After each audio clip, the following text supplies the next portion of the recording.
Painted painless learning. આપણે 12મા chapter સુધી પહોંચ્યા છીએ બેટા. બધા લોકોને જય હિન્દ. બધા લોકો આવી જાઓ પેલા. ચાલો, આજ સરસ મજાનો એક ટોપિક ભણવો છે જે તમને મજા આવશે. ભારતમાં લોકશાહી, બરોબર છે? લોકશાહી વિશે આપણે અભ્યાસ કરવો છે. લોકશાહી એટલે શું પહેલા તો અહીંયા સમજી લો બેટા. લોકશાહી એટલે શું, બરોબર છે? લોકશાહી એટલે શું? ભારતની અંદર લોકશાહી સમજવાની છે. લોકશાહી વિશે આપણને સમજૂતી આપણને મળવી જોઈએ. તો કે ભાઈ લોકશાહી કોને કહેવાય દીકરાઓ? ભારતની અંદર લોકશાહી, ભારતીય લોકશાહી. લોકશાહી એટલે શું બેટા? લોકોનું લોકો વડે અને લોકો માટે ચાલતું શાસન. ભારત કેવો દેશ છે? લોકશાહી દેશ. દેશની અંદર કોઈ પણ દેશ હોય, કોઈ પણ રાષ્ટ્ર હોય સાહેબ, એની અંદર બે પ્રકારની શાસન વ્યવસ્થા હોય. શાસન વ્યવસ્થા કેટલા પ્રકારની હોય? કોઈ પણ રાષ્ટ્ર હોય ને એમાં બે પ્રકારની શાસન વ્યવસ્થા હોય. ક્યાં તો એમાં લોકશાહી શાસન વ્યવસ્થા હોય અને ક્યાં તો બેટા કઈ હોય? પ્રમુખશાહી. કઈ શાસન વ્યવસ્થા હોય? પ્રમુખશાહી. બધા યાદ રાખજો બેટા. આપણા દેશની અંદર બે પ્રકારની શાસન વ્યવસ્થા હોય. ક્યાં તો હોય છે લોકશાહી શાસન વ્યવસ્થા અને ક્યાં તો હોય છે પ્રમુખશાહી શાસન વ્યવસ્થા. બેટા સમજો, લોકશાહી એટલે શું? લોકોનું લોકો વડે અને લોકો માટે ચાલતું શાસન. જ્યારે પ્રમુખશાહીની અંદર શું હોય? રાજાશાહી હોય. રાજાનો દીકરો જ રાજા બને, વંશાનુગત હોય. એમાં કોઈ સામાન્ય પ્રજા છે એ રાજા બની શકે નહીં, સપનું પણ ન જોઈ શકે. જ્યારે લોકશાહી શાસન વ્યવસ્થામાં શું હોય? લોકોનું લોકો વડે અને લોકો માટે ચાલતું શાસન. આપણા દેશમાં કઈ શાસન વ્યવસ્થા છે? ભારતની અંદર કઈ શાસન વ્યવસ્થા છે? તો કે ભાઈ બેટા તમને બધાને ખબર છે, ભારતની અંદર લોકશાહી શાસન વ્યવસ્થા છે. કેવી શાસન વ્યવસ્થા છે? લોકશાહી. બ્રિટનની અંદર કેવી શાસન વ્યવસ્થા છે? પ્રમુખશાહી. બ્રિટન આજે પણ ત્યાં રાજાનું પદ છે, રાજાનો દીકરો જ રાજા બની શકે. તો લોકશાહી અને રાજાશાહી. સાહેબ રાજાશાહી હોય ને એની અંદર કોઈ પણ પ્રજા પોતાના રાજાને પડકારી ન શકે. કોઈ પણ પ્રજા પોતાના રાજાને કોઈ પ્રશ્ન પૂછવાનો અધિકાર નથી. હા, હારો રાજા હોય તો છે, બાકી રાજાશાહી પ્રજાની અંદર પ્રજાનું કોઈ યોગદાન જ ન હોય. રાજાનું પદ સર્વોપરી હોય. જ્યારે લોકશાહીની અંદર લોકો સર્વોચ્ચ છે. આપણા દેશની અંદર લોકોનું શાસન છે. આપણે બધાએ મંત્રીઓને ચૂંટ્યા છે. આપણે ચૂંટણીમાં મતદાન આપીએ છીએ અને આપણે મતદાન આપીએ છીએ એટલે સરકારની રચના થાય છે. તો સરવાળે સૌથી વધારે પાવર કોનો છે? લોકોનો. સરવાળે પાવર કોનો છે બેટા? પેઇન્ટેડ એપ્લિકેશન ધોરણ 6 થી 12ના વિદ્યાર્થીઓ માટે અપડેટ થઈ ચૂકી છે. આ એપ્લિકેશનમાં શું છે? બધા જ વિષયના વિડીયોઝ છે. ગુજરાતની બેસ્ટ ફેકલ્ટી દ્વારા લાઈવ લેક્ચર્સ છે. આઈએમપી પ્રશ્ન છે, ટેસ્ટ સિરીઝ છે અને ગુજરાતના તમામ વિદ્યાર્થીઓ સાથે તમે તમારી કમ્પેરિઝન કરી શકો છો. ગેમિફિકેશન છે અને બીજું ઘણું બધું. તો તમે એપ્લિકેશન ડાઉનલોડ ન કરી હોય તો ડિસ્ક્રિપ્શનમાં લિંક આપી છે. હમણાં જ પ્લે સ્ટોર ઉપર જાઓ અને એપ્લિકેશન ડાઉનલોડ કરો. સરવાળે પાવર સૌથી વધારે કોનો છે? લોકોનો. આપણા દેશની અંદર શું છે? લોકશાહી શાસન વ્યવસ્થા. સર્વોચ્ચ સત્તા, સર્વોચ્ચ પાવર કોનો છે? સર્વોચ્ચ પાવર કોનો છે બેટા? લોકોનો. આથી જ આપણે કહીએ છીએ, આપણા આમુખની અંદર એક શબ્દ છે, વી ધ પીપલ ઓફ ઇન્ડિયા. એનો અર્થ થાય અમે ભારતના લોકો. સમજાય છે બેટા? અહીંયા ધ્યાન આપો. દરેક દેશની અંદર બે પ્રકારની શાસન વ્યવસ્થા હોય, લોકશાહી અને પ્રમુખશાહી અથવા રાજાશાહી. બરોબર છે? બીજી વસ્તુ, જે દેશની અંદર લોકશાહી શાસન વ્યવસ્થા હોય એમાં સૌથી વધારે શક્તિ કોની આગળ હોય? લોકો. કારણ કે લોકો જ સરકારને રચના કરે. આપણે મોટા મંત્રીઓને કોને મોકલ્યા ચૂંટણીમાં જીતાડીને? આપણે બધાએ મત કોણ આપીએ છીએ? આપણે. સરકારની રચના કોણ કરીએ છીએ? આપણે. તો શક્તિ વધારે કોની આગળ છે? આપણી. તો આપણું હાલવું જોઈએ કે નહીં? આપણું હાલે છે? તો કે ભાઈ નહીં. આપણે જેને મોકલીએ છીએ એ પછી ભૂલી જાય છે કે અમને પ્રજાએ મોકલ્યા છે, અમારે પ્રજાની સેવા કરવી જોઈએ. પ્રજાનું રક્ષણ કરવું એ અમારી જવાબદારી છે. કારણ કે અમને અહીંયા સુધી કોણે પોગાડ્યા છે? પ્રજાએ, લોકોએ.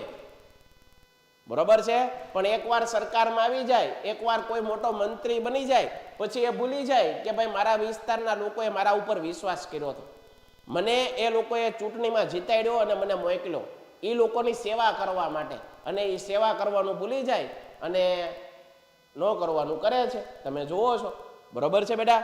હા કે ના?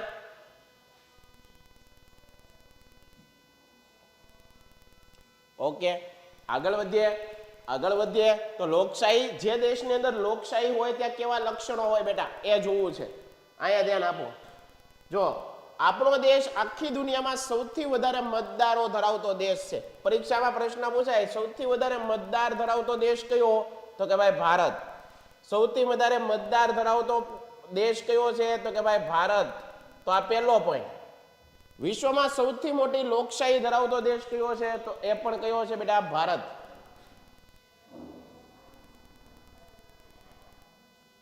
આ બીજો પોઈન્ટ. વિશ્વમાં સૌથી વધુ લોકશાહી ધરાવતો દેશ કયો છે, તો એમાં પણ કોણ આવશે? ભારત. ફરીવાર કહું છું મારા દીકરાઓ, યાદ રાખજો, વિશ્વમાં સૌથી મોટી લોકશાહી, સૌથી વધારે મતદાર ધરાવતો દેશ કયો? ભારત. યાદ રાખજો, બરાબર? આ 2 પોઈન્ટ. હાલો આગળ. હવે લોકશાહી, જે દેશની અંદર લોકશાહી હોય ના લક્ષણો કેવા હોય? લોકશાહી દેશની અંદર કઈ કઈ બાબતો જોવા મળે? હાલો જોઈએ. જે દેશમાં લોકશાહી હોય છે એના કેવી બાબતો જોવા પડશે? સૌ પ્રથમ પહેલી બાબત તમારે બધાએ યાદ રાખવાની, જે દેશની અંદર લોકશાહી હશે ત્યાં કઈ બાબતો જોવા મળશે? પહેલું, ત્યાં ચૂંટણી જોવા મળશે. પહેલી વસ્તુ શું હશે? લોકશાહી શાસન વ્યવસ્થા હશે ને પહેલું શું જોવા મળશે? ચૂંટણી. જે દેશમાં લોકશાહી હશે ત્યાં કઈ બાબત જોવા મળશે? ચૂંટણી. આ પહેલી બાબત. હજી એકવાર કહું છું, જે દેશની અંદર લોકશાહી હશે ને શું હશે? ચૂંટણી થતી હશે. રાજાશાહી હોય સાહેબ, પ્રમુખશાહી અને રાજાશાહી હોય ને ચૂંટણી થાય? ન થાય. ત્યાં તો શું હોય? રાજાનું પદ, રાજા છે એનું પદ વંશાનુગત હોય, રાજાનો દીકરો રાજા બની જાય. તો લોકશાહી શાસન વ્યવસ્થાની પહેલી લાક્ષણિકતા કઈ? હાલો લખો તો બધા કોમેન્ટમાં. જે દેશમાં લોકશાહી શાસન વ્યવસ્થા છે એમાં પહેલી લાક્ષણિકતા કઈ? તો કે ભાઈ ચૂંટણી થતી હશે. લોકશાહી જ્યાં હશે, જ્યાં લોકશાહી હશે ને પહેલી શું હશે લાક્ષણિકતા? ત્યાં ચૂંટણી થતી હશે અને હશે. લખો બધા. લોકશાહી શાસન વ્યવસ્થામાં, લોકશાહી જ્યાં ચાલતી હશે, લોકશાહી શાસન વ્યવસ્થા હશે, એની એક લાક્ષણિકતા કઈ હોય? તો કે ભાઈ એની એક લાક્ષણિકતા શું હશે? ચૂંટણી. લોકશાહી શાસન વ્યવસ્થામાં શું થતી હશે? ચૂંટણી. તો આ પહેલું. વિશ્વમાં અનેક દેશમાં લોકશાહી છે. બધાનું ધ્યાન અહીંયા હો. વિશ્વમાં અનેક દેશમાં શું છે? લોકશાહી છે. લોકશાહી હોવા છતાં દરેક શાસન વ્યવસ્થામાં ભિન્નતા જોવા મળે છે, અલગ અલગતા જોવા મળે. લોકશાહીમાં મતદાર મત આપે છે. લોકશાહીની અંદર શું કરે? મતદારો હોય એ મત આપે. મતદાર એટલે કોણ? 18 વર્ષ. આપણા દેશની અંદર કોણ મત આપે? 18 વર્ષથી મોટી ઉંમરનો કોઈ પણ વ્યક્તિ. અહીંયા ધ્યાન આપજો. ચૂંટણીની અંદર મત કોણ આપે? પહેલા તો એ આપણને ખબર હોવી. ચૂંટણીમાં મત કોણ આપે? તો તમારે લખવાનું મતદારો. બીજી વસ્તુ, 18 વર્ષ કે તેથી મોટી ઉંમરનો કોઈ પણ વ્યક્તિ, 18 વર્ષથી મોટી ઉંમરનો કોઈ પણ નાગરિક, એ કોઈ પણ ધર્મ, અહીંયા ધ્યાન આપજો, કોઈ પણ ધર્મ,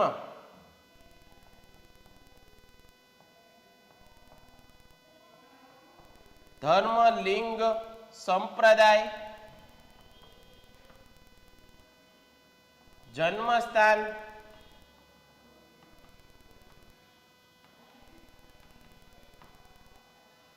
ભેદભાવ વગર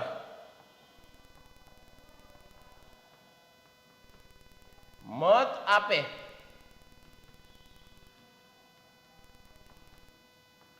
આ અધિકારને સાર્વત્રિક પુખ્ત વયનો અધિકાર. યાદ રહે બેટા? યાદ રહે? તો ભાઈ લોકશાહી જે દેશની અંદર હોય એને શું થાય? ચૂંટણી થાય. ચૂંટણીની અંદર મત કોણ આપે? મતદાર.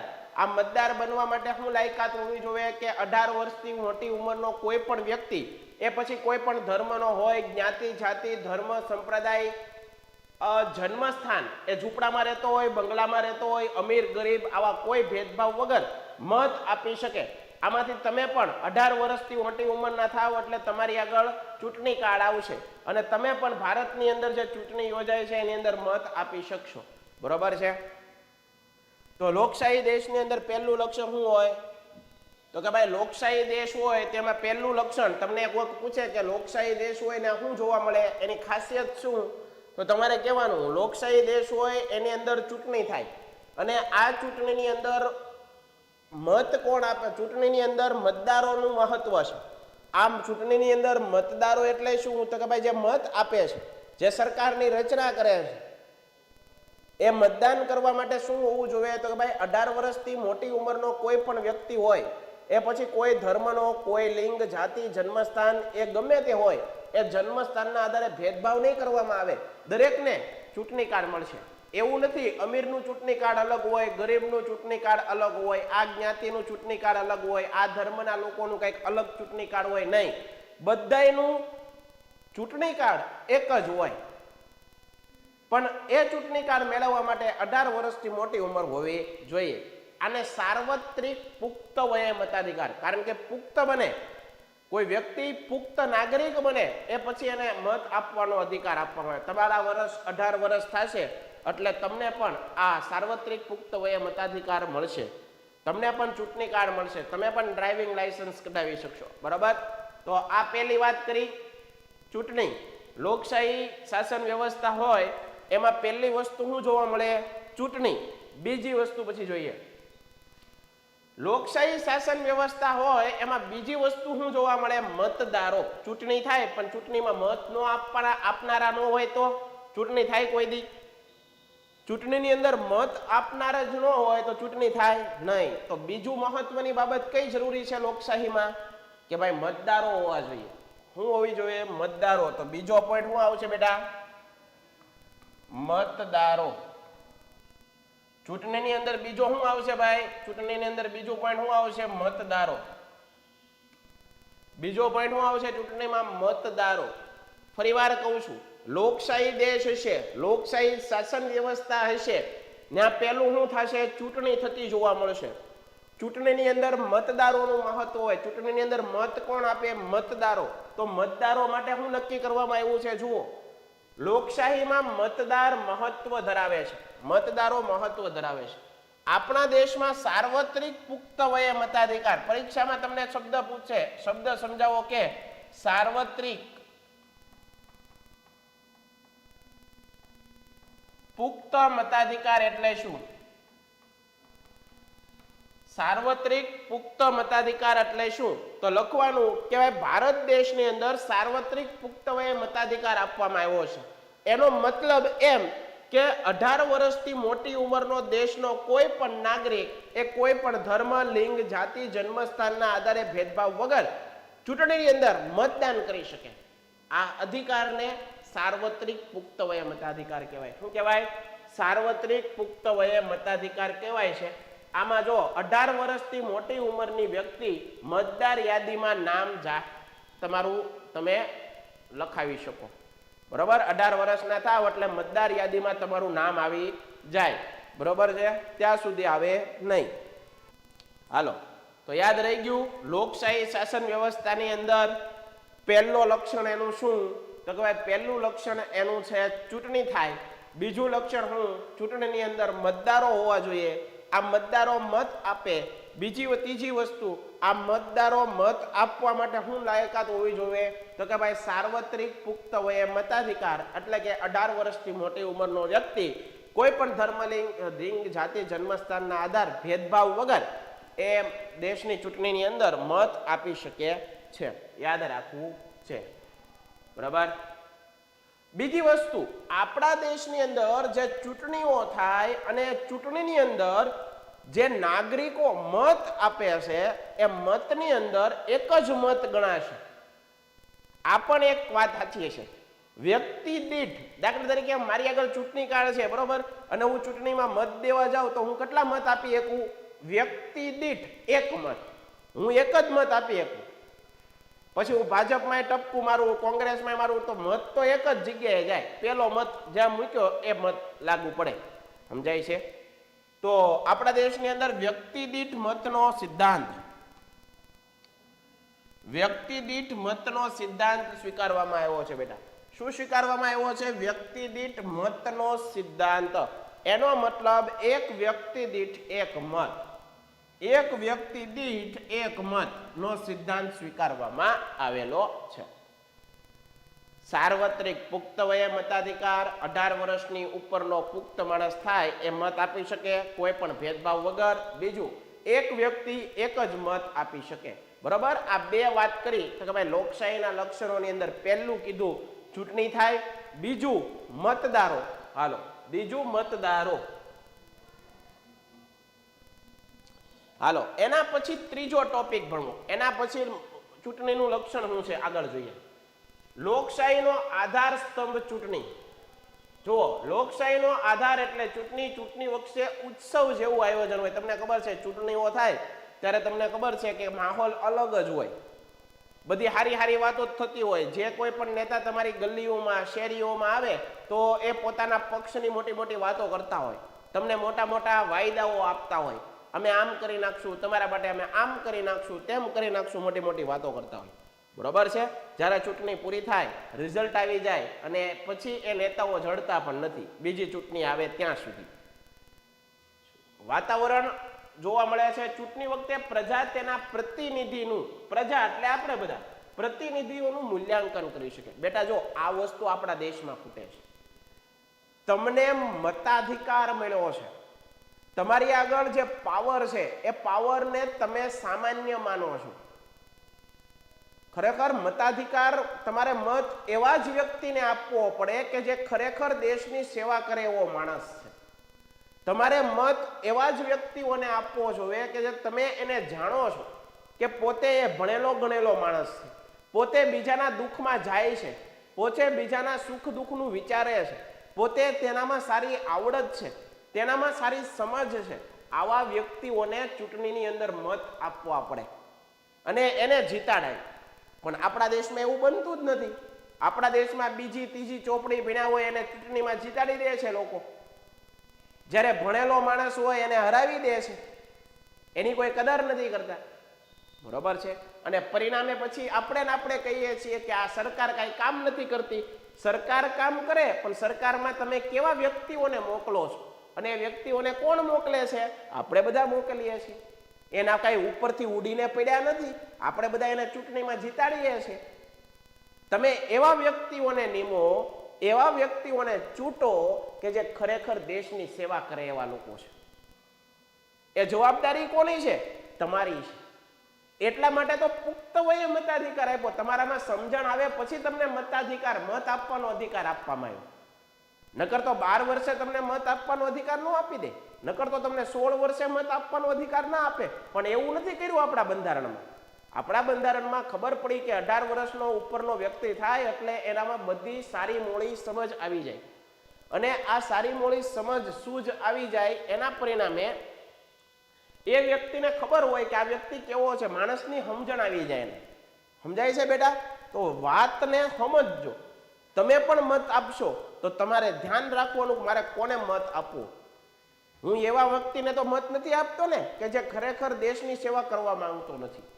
સમજાય છે બેટા? તો યાદ રાખવાનું તો કે ભાઈ દરેક વ્યક્તિ લોકશાહીમાં ચૂંટણી લડવાનો અધિકાર છે. તમે પણ ચૂંટણી લડી શકો, ચૂંટણી લડવાનો અધિકાર. ચૂંટણીમાં રાજકીય પક્ષો ઉપરાંત અપક્ષ ઉમેદવાર ચૂંટણી લડે છે. મતલબ જે ભાજપ, કોંગ્રેસ આવા બધા પક્ષો હોય એની સિવાય અમુક લોકો છે અપક્ષની અંદર ફોર્મ ભરીને ચૂંટણી લડે છે. જે રાજકીય પક્ષ અથવા રાજકીય પક્ષોના ગઠબંધન સૌથી વધારે, ગઠબંધન એટલે સૌથી વધારે સીટ જેને મળી હોય એ સરકાર બનાવે. પેન્ટેડ એપ્લિકેશન ધોરણ 6 થી 12ના વિદ્યાર્થીઓ માટે અપડેટ થઈ ચૂકી છે. આ એપ્લિકેશનમાં શું છે? બધા જ વિષયના વિડીયોઝ છે. ગુજરાતની બેસ્ટ ફેકલ્ટી દ્વારા લાઈવ લેક્ચર્સ છે. આઈએમપી પ્રશ્ન છે, ટેસ્ટ સિરીઝ છે અને ગુજરાતના તમામ વિદ્યાર્થીઓ સાથે તમે તમારી કમ્પેરિઝન કરી શકો છો. ગેમિફિકેશન છે અને બીજું ઘણું બધું. તો તમે એપ્લિકેશન ડાઉનલોડ ન કરી હોય તો ડિસ્ક્રિપ્શનમાં લિંક આપી છે, હમણાં જ પ્લે સ્ટોર ઉપર જાઓ અને એપ્લિકેશન ડાઉનલોડ કરો. ઉમેદવારો વિજેતા બન્યા હોય એ સત્તા પર આવે. લોકશાહીમાં લોકોનું સમર્થન મેળવીને સત્તા સુધી પહોંચી શકાય. આપણી લોકશાહી વ્યવસ્થા દેશની ટોચની સંસ્થા સંસદ, પાયાનો એકમ ગ્રામ પંચાયત છે. ગ્રામ પંચાયત, તાલુકા પંચાયત, જિલ્લા પંચાયત જેવી સ્થાનિક સ્વરાજની સંસ્થાઓમાં પણ ચૂંટણી થાય છે. બરોબર છે? બધી જગ્યાએ ચૂંટણી થાય. ગ્રામ્ય સ્તરે થાય, રાજ્ય સ્તરે થાય, દેશ લેવલે થાય. આપણા દેશમાં ચૂંટણીઓ શરૂ જ હોય. ચૂંટણી લોકશાહીને જીવંત અને ધબકતી રાખે છે. ચૂંટણી શું કરે છે? લોકશાહીને જીવંત અને ધબકતી રાખે છે. તો લોકશાહી શાસન વ્યવસ્થા હોય બેટા, એની અંદર એના લક્ષણોની અંદર પહેલું શું છે? ચૂંટણી. બીજું શું છે? મતદારો. શું છે? મતદારો. આગળ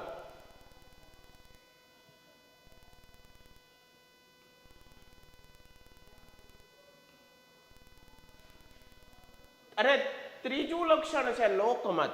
યાદ રાખજો બેટા, લોકોનો મત. લોકમત એટલે શું બેટા? લોકમત.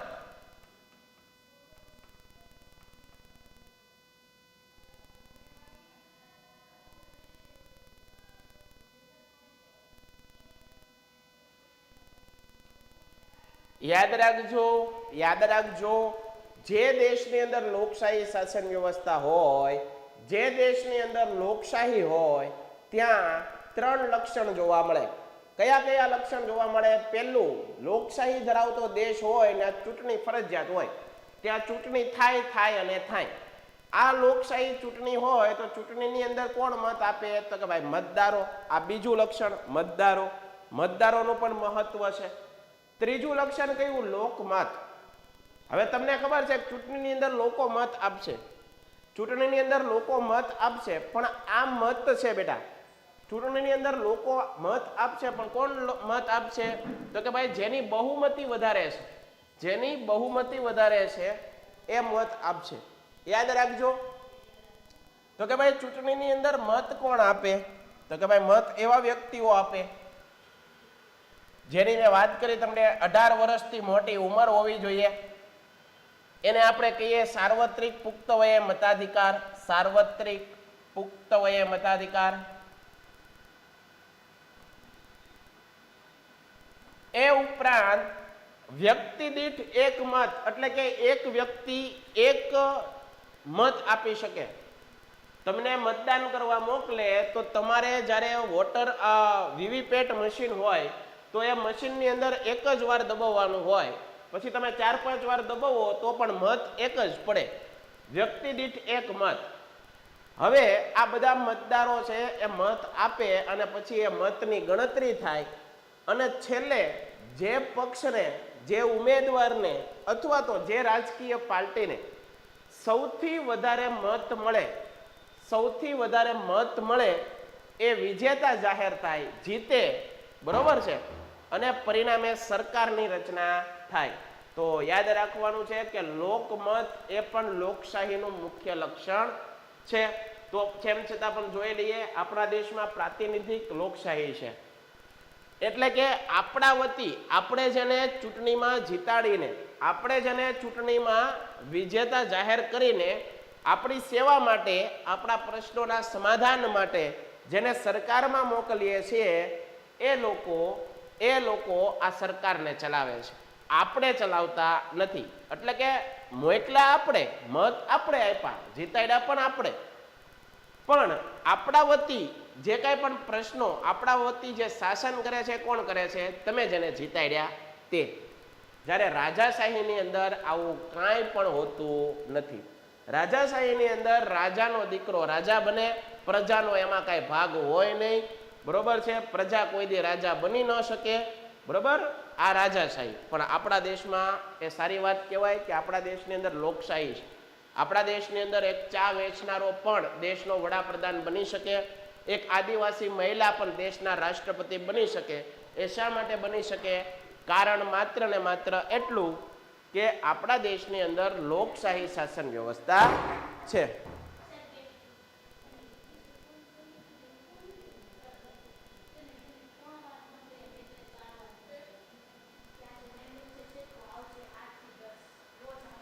ઓકે, તો આ વાત યાદ રાખજો. લોકમત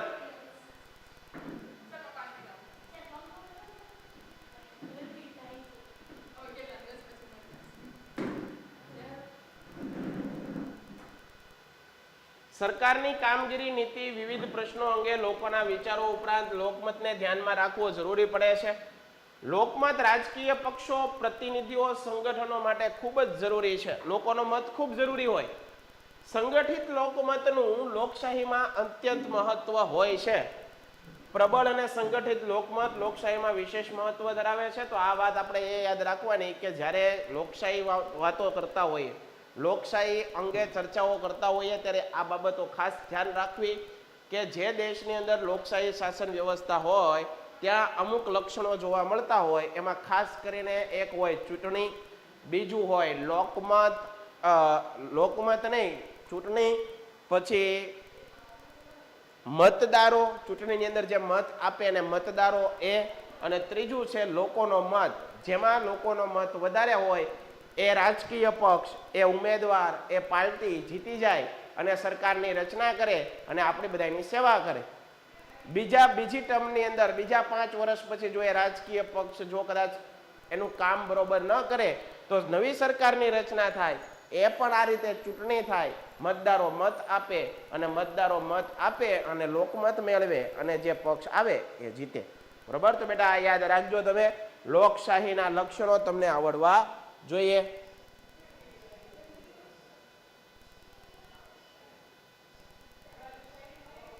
પિયુષભાઈ ભણવામાં ધ્યાન દે બેટા.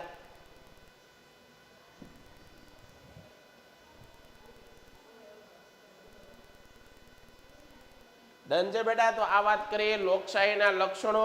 સાર્વત્રિક પુખ્ત વયે મતાધિકાર સમજાયો. રાજાશાહી લોકશાહી વિશેનો ડિફરન્સ, તફાવત તમને સમજાવી દીધો. એના પછી આગળ જોઈએ લોકશાહીમાં લોકમતને ઘડનારા માધ્યમ. બેટા મોસ્ટ આઈએમપી પ્રશ્ન તમારા પરીક્ષામાં પૂછાય છે.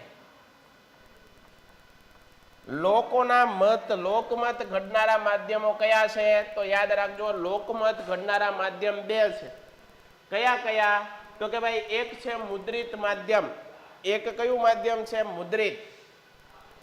આધુનિક સમયમાં દેશ અને દુનિયાની ઘટનાઓ વિશે લોકો જાણી શકે, લોકો અનુભવી શકે એ માટે માહિતી મેળવવા માટે મુદ્રિતનો મતલબ શું થાય? લખાણ.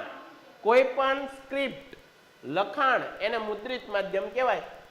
તો કે ભાઈ આધુનિક સમયની અંદર દુનિયાની અંદર ઘટનાઓ વિશે જાણી શકે, માહિતી મેળવી શકે તે માટે દૈનિક સમાચાર પત્રો, ભાઈ સમાચાર પત્રો હોય લખાણ હોય, લખાયેલા હોય. પાક્ષિકો એટલે કે 15 દિવસે જે પ્રગટ થતું હોય એને પાક્ષિક કહેવાય.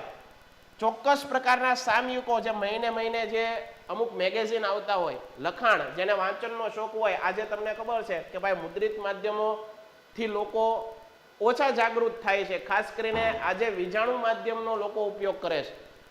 ટીવી છે, મોબાઈલ છે, યુટ્યુબ છે, આ બધા જે સોશિયલ મીડિયા છે એના થકી લોકો વધારે એક્ટિવ થતા હોય છે. તો આવા માધ્યમમાં છપાઈને આવતી વિગતો લોકો વાંચી જાણી શકે, મેળવી શકે, પોતાના અભિપ્રાયો વાતચીત સ્વીકાર કરે.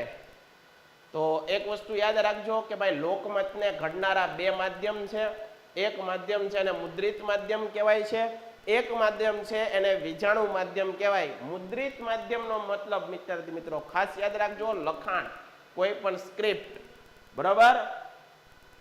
જુદા તારણ ઉપર આવે છે. છપાયેલી એક જ પ્રકારની વિગતોને પોતપોતાના વ્યક્તિગત અભિપ્રાયો આપે છે. બરાબર છે? તો સમાચાર પત્ર છે, સામયિકો છે, પાક્ષિકો છે, બરાબર છે, પખવાડિકો છે, કોઈ પણ નવા મેગેઝિન છે. આની અંદર આ બધી વસ્તુ છે એ લોકશાહીના કેવા માધ્યમ છે? તો એ લોકશાહીના મુદ્રિત માધ્યમ છે. કેવા માધ્યમ છે? લોકશાહીના મુદ્રિત માધ્યમ. તો એ યાદ રાખજો. આગળ જોઈએ લોકશાહીના વિજાણુ માધ્યમ. આ પરીક્ષામાં આ પણ પ્રશ્ન પૂછાય. ટૂંકમાં લોકમતને ઘડનારા માધ્યમો પરીક્ષામાં પૂછાય છે. વિજાણુ માધ્યમોની અંદર કોણ કોણ આવે તો કે ભાઈ યુટ્યુબ આવે, સોશિયલ મીડિયા આવે, ટીવી, સિનેમા, આ બધા છે વિજાણુ માધ્યમ કહેવાય, વીજળીની મદદથી ચાલે. તો કે ભાઈ જો લોકમત ઘડનારા માધ્યમની અંદર રેડિયો, ટેલિવિઝન, સિનેમા જેવા દ્રશ્ય શ્રાવ્ય તમે જોઈ પણ શકો, સાંભળી પણ શકો એવા દ્રશ્ય શ્રાવ્ય માધ્યમોનું મહત્વ છે. જ્યાં નિરક્ષરતાનું પ્રમાણ વધુ હોય, એનો મતલબ એમ એવા વિસ્તારની અંદર જેવા લોકો કે જે ભણેલા ગણેલા ઓછા છે, જે લોકો ખાલી ભાષાને સમજી શકે, એ લોકોમાં ભણતરનું પ્રમાણ ઓછું છે. આજે તો જો કે એવો સમાજ જ રહ્યો નથી, બધા લોકો પોતપોતાની રીતે થોડા ઘણા ભણેલા ગણેલા હોય છે. નિરક્ષરતા ધીમે ધીમે ઓછી થતી હોય એવું લાગે છે. તો પહેલાના સમયમાં શું હતું કે ભાઈ લોકો ભણતા ઓછું, એટલે આ માધ્યમો બહુ જ કામ આવે. ઘણીવાર તમને આખું મૂવી જુઓ તો એ મૂવીની અંદર અમુક મેસેજ હોય, એ મેસેજ માણસને ઘણું બધું સમજાવી જતો હોય, બરોબર છે. તો આ પણ આના કારણે પણ લોકમત ઘડાય, લોકોના અંદર મગજની અંદર એવા વિચારો સ્થપાય. આથી આને વિજાણુ માધ્યમો કહેવાય. દેશ વિદેશની ઘટનાઓ હોય, રેડિયો, ટેલિવિઝન દ્વારા જે કાંઈ પણ પ્રસારણો આપણા ઘરે જે ચેનલ મારફતે આવતા હોય, બરોબર, એ દ્વારા વ્યક્તિ સુધી સરળતાથી તમે પહોંચી શકો. વાંચવામાં કંટાળો આવે પણ આ દ્રશ્ય શ્રાવ્ય જે જોવામાં કંટાળો આવે નહીં. ફિલ્મ દ્વારા મનોરંજનની સાથે અસ્પૃશ્યતાનો મતલબ થાય બેટા નાના મોટાનો ભેદભાવ. તું ગરીબ, હું અમીર, તું બંગલાવાળો, હું ઝૂંપડાવાળો, આવા જે ભેદભાવ, તું આ જ્ઞાતિનો, તું આ ધર્મનો, આવા જે સમાજની અંદર અમુક ભેદભાવો છે, આ ભેદભાવો દૂર કરવા માટે ગાંધીજીએ એક શબ્દ આપ્યો, અને એ શબ્દ આપ્યો તો અસ્પૃશ્યતા. આપણા બંધારણમાં પણ આ શબ્દ ઉમેરવામાં આવ્યો કે ભાઈ અસ્પૃશ્યતા એટલે શું? નાના મોટા ની વચ્ચેનો જે ભેદભાવ આપણે કરીએ છીએ એ ભેદભાવ કરવો જોઈએ નહીં. પહેલા તો બહુ જ આવો ભેદભાવ થતો, દીકરા દીકરીઓ વચ્ચે પણ ભેદભાવ થતો, જ્ઞાતિ જાતિ વચ્ચે પણ ભેદભાવ થતો. આજે સમાજમાં એવું રહ્યું નથી. એનું કારણ એ છે કે એજ્યુકેશન, શિક્ષણ, જેમ જેમ શિક્ષણનું સ્તર ઉપર જતું ગયું, જેમ જેમ માણસ ભણતો થયો, એમ એમ એનામાં વિચારો આવતા ગયા.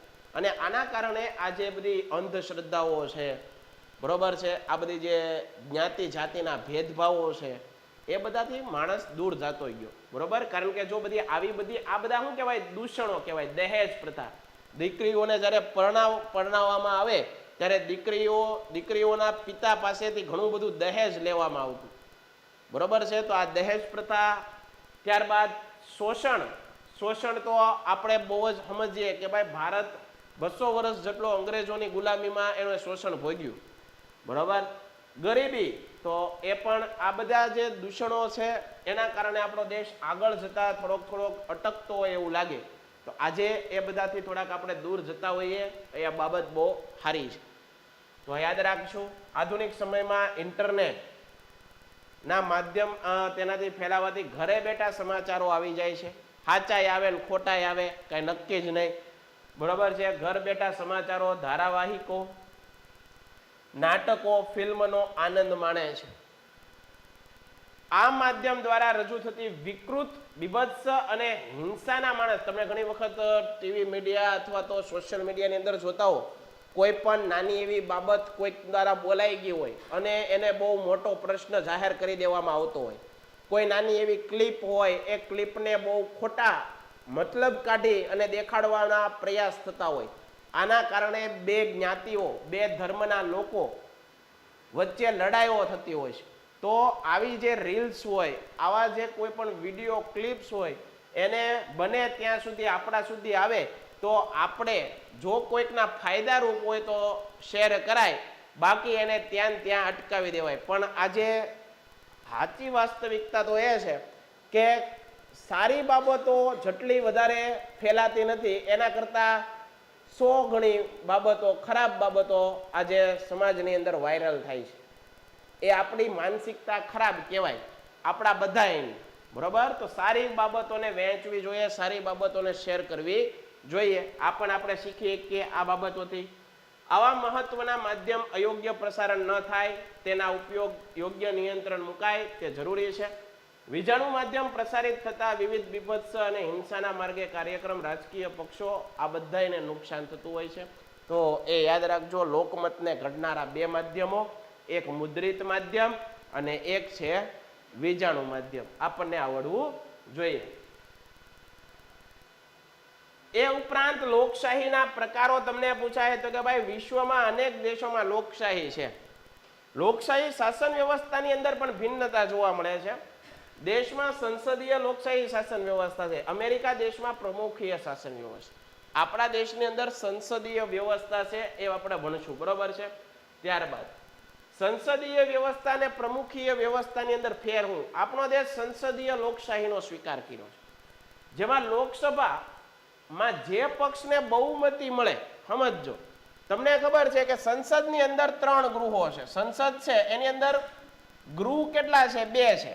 એક છે લોકસભા અને એક છે રાજ્યસભા. તો સાહેબ તમે તો ભણાવતા હતા ત્યારે એક રાષ્ટ્રપતિને પણ વચ્ચે લખ્યા હતા. હા, રાષ્ટ્રપતિને વચ્ચે લખ્યા હતા, પણ એ રાષ્ટ્રપતિ અભિન્ન અંગ છે, એ કોઈ ગૃહ છે નહીં.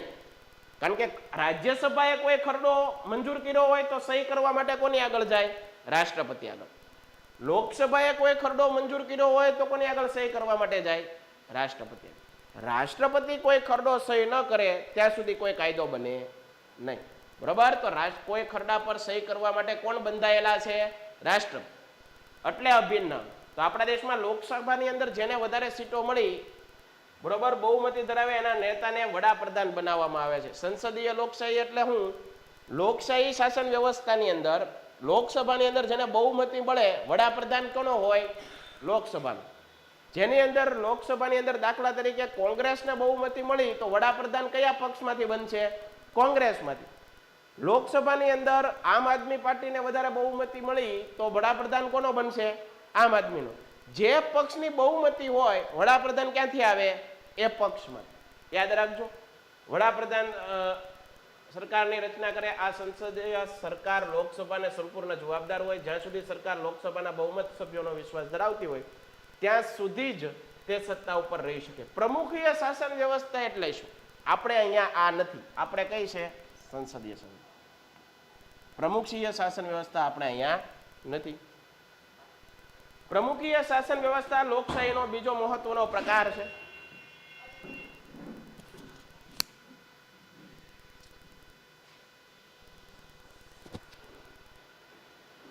પ્રમુખીય લોકશાહીમાં સામાન્ય રીતે પ્રમુખ સીધા લોકો દ્વારા ચૂંટાય છે. એનો મતલબ શું? આપણે અહીંયા વડાપ્રધાનની રચના કેવી રીતે થાય? લોકસભાની અંદર જેની બહુમતી વધારે હોય એના આધારે. પણ અમેરિકાની અંદર આવું નથી થતું. અમેરિકામાં શું થાય? વડાપ્રધાનની ચૂંટણી થાય, ચૂંટે, નિશ્ચિત કરવામાં આવે, મુદત સુધી સત્તા ઉપર રહ્યા છે. અમેરિકા અને દુનિયાના બીજા કેટલાક દેશોમાં આવી પ્રમુખીય લોકશાહી શાસન વ્યવસ્થા જોવા મળે છે. પેન્ટેડ એપ્લિકેશન ધોરણ 6 થી 12ના વિદ્યાર્થીઓ માટે અપડેટ થઈ ચૂકી છે. આ એપ્લિકેશનમાં શું છે? બધા જ વિષયના વિડીયોઝ છે. ગુજરાતની બેસ્ટ ફેકલ્ટી દ્વારા લાઈવ લેક્ચર્સ છે. આઈએમપી પ્રશ્ન છે, ટેસ્ટ સિરીઝ છે અને ગુજરાતના તમામ વિદ્યાર્થીઓ સાથે તમે તમારી કમ્પેરિઝન કરી શકો છો. ગેમિફિકેશન છે અને બીજું ઘણું બધું. તો તમે એપ્લિકેશન ડાઉનલોડ ન કરી હોય તો ડિસ્ક્રિપ્શનમાં લિંક આપી છે. હમણાં જ પ્લે સ્ટોર ઉપર જાઓ અને એપ્લિકેશન ડાઉનલોડ કરો. એના પછી લોકશાહીમાં ચૂંટણી તંત્રનું કામ શું હોય? તો કે ભાઈ ચૂંટણી યોજવાનું હોય. ચૂંટણી કમિશનર, ચૂંટણી અધિકારીઓની નિમણૂક રાષ્ટ્રપતિ કરે છે, તો એ તમે જોઈ લેજો. લોકશાહીમાં ગુપ્ત મતદાન, એ પણ જોઈ લેજો. લોકશાહી અને રાજકીય પક્ષો એટલે હું? જે લોકો ચૂંટણી લડે. આપણા દેશની અંદર જ્યારે દેશ આઝાદ થયો ત્યારે 2 જ રાજકીય પક્ષ હતા, મુસ્લિમ લીગ અને ઇન્ડિયન નેશનલ કોંગ્રેસ. આજે તો ઘણા બધા પક્ષો છે, એ બધા ચૂંટણી લડે. ઘણા લોકો અપક્ષમાં પણ ચૂંટણી લડે, બરોબર. તો આ રીતે આ ચેપ્ટર તમારે સમજવું પડે. Painted, Painless Learning.